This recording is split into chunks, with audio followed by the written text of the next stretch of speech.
when your bed turns into a prison.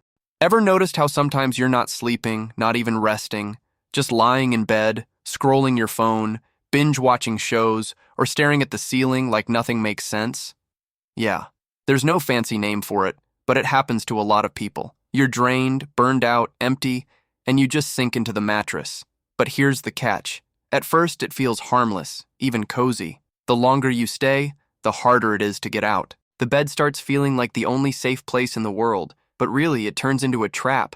You stop seeing sunlight, you stop moving your body, you let things pile up, and all that just feeds the cycle. The more you stay still, the heavier it gets. And it's not just physical, it messes with your head too. The bed that was once comfort turns into anxiety.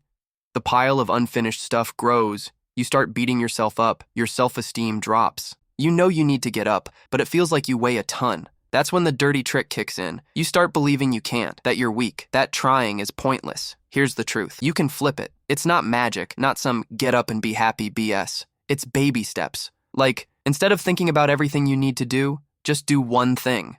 One. You don't even have to finish. Just start. Get up and take a shower. Open the window and let the sun in. Walk around the block. Sounds small, but that's how you break the chain. And if your family or friends are worried, it's not random. They see from the outside what you, stuck in your room, can't. Sometimes their concern comes out wrong, like scolding or silence. But if they noticed, it's because it's gone beyond rest. And don't get it twisted. Rest is self-care. But when your bed becomes a cage, that's not care anymore. It's prison, and prison doesn't heal anyone. So if this feels like you, get up. Not to fix the whole world, but just to remember it exists outside the mattress. Strength isn't staying still while life passes by. Strength is trying, even slow, even messy. You're not alone in this, but only you can take the first step.